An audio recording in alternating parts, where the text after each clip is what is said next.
గత 3 రోజులుగా రాష్ట్ర ప్రభుత్వం గౌరవ ముఖ్యమంత్రి నారా చంద్రబాబు నాయుడు గారు కానీ ఉప ముఖ్యమంత్రి పవన్ కళ్యాణ్ గారు కానీ ఈ మెందా తుఫాను ఎంత తీవ్రంగా ఉంటుందో దానికి తగు చర్యలు తీసుకోవడంలో రాష్ట్ర ప్రభుత్వ యంత్రాంగాన్ని పరుగులు పెట్టిస్తున్న విధానం మనం చూస్తూ ఉన్నాం.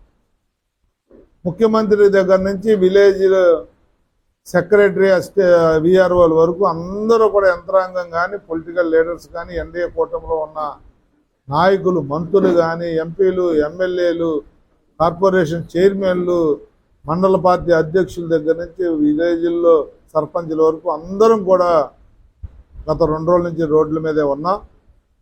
ఇప్పుడు ఆఖరి దశకి చేరుకుంది. రాత్రికి అర్ధరాత్రికి తీరం దాటుతుంది అంటా ఉన్నారు. తుఫాను తీరం దాటేప్పుడు జరిగే విపత్తు, విపరీతంగా వర్షం పడుతుంది, విపరీతంగా గాలులు ఉంటాయి. ఉత్తరాంధ్ర శ్రీకాకుళం నుంచి నెల్లూరు వరకు కూడా దీని ఎఫెక్ట్ ఉంటుంది. ఎక్కడ తీరం దాటినా అన్ని ప్రాంతాల్లో అలర్ట్ చేస్తూ ప్రతి జిల్లాకి ఒక ఐఏఎస్ ఆఫీసర్ని స్పెషల్ ఆఫీసర్గా వేశారు. విశాఖపట్నం జిల్లాకి ఒక ఐఏఎస్ ఆఫీసరు, అనకాపల్లి జిల్లాకి ఒక ఐఏఎస్ ఆఫీసర్ కూడా వచ్చారు. వాళ్ళందరి ఆధ్వర్యంలో కలెక్టర్లు, అన్ని నియోజకవర్గ స్పెషల్ ఆఫీసర్లు, ఇన్ఛార్జీలు, మొత్తం అన్ని డిపార్ట్మెంట్ల హెచ్ఓడీస్ కూడా ఎవరి పనులు వాళ్ళు చేస్తూ ఉన్నారు. పునరావాస కేంద్రాలు ఏర్పాటు చేశాం, వాళ్ళకి భోజనాలు, టిఫిన్లు ఏర్పాటు చేశాం. అలాగే వాళ్ళకి పడుకోవడానికి సదుపాయాలు ఇస్తా ఉన్నాం. ఎవరైతే చిన్నపిల్లలు ఉన్నారో వాళ్ళ తల్లులు ఉన్నారో వాళ్ళందరికీ కూడా పాలు కానీ, బ్రెడ్ కానీ, బిస్కెట్లు కానీ, స్నాక్స్ కానీ ఏర్పాటు చేశాం. దాంతోపాటు వీక్గా ఉన్న ఇల్లు వాళ్ళు గోడలు పడిపోయి నానిపోయి పడిపోకుండా వాళ్ళను కూడా షిఫ్ట్ చేస్తూ ఉన్నాం. పోలీసు వారికి, రెవెన్యూ వారికి, జీవీఎంసీలో ఉన్న సిబ్బందికి కూడా ప్రజలను సహకరించమని చెప్పి కోరుతా ఉన్నాం. వాతావరణం ఇప్పుడు బాగానే ఉంది కదా, మాకేం జరగదు అనుకుని మీరు ఏమరపాటుతో ఉండొద్దండి. మరి ఇంకా ఒక రోజు వరకు 24 గంటలు మనం జాగ్రత్తగా ఉండాలా. మీరందరూ కూడా డిపార్ట్మెంట్కి సహకరించండి. మీకు ఆస్తి నష్టం కానీ, ప్రాణ నష్టం కానీ జరగకుండా చూసే బాధ్యత ఈ ప్రభుత్వం తీసుకుంది.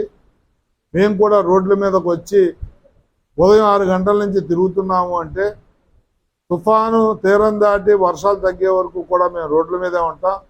మేము చెప్పిన మాట మాకు వినండి, మాకు సహకరించండి అని చెప్పి ప్రజలను అప్పీల్ చేస్తూ మీకు ఏ విధమైన సహకారం కావాలన్నా టోల్ ఫ్రీ నెంబర్లు ఇచ్చాం, మా అందరి నెంబర్లు ఇచ్చాం. రాజకీయ నాయకుల నుంచి, మీడియా మాట కూడా వినండి. మీడియా కూడా పెద్ద ఎత్తున మీకు హెచ్చరికలు జారీ చేస్తూ ఉంది. మా ఎంఆర్ఓలు కానీ, ఎండిఓలు కానీ, పోలీసు వారు కానీ, అలాగే స్పెషల్ ఆఫీసర్స్ కానీ, ఆర్అండ్బి, ఇరిగేషను, పంచాయతీరాజు, ఐసిడిఎస్ అన్ని డిపార్ట్మెంట్లు కూడా రోడ్డు మీదకి వచ్చి మీకు జాగ్రత్తలు చెప్తా ఉన్నారు.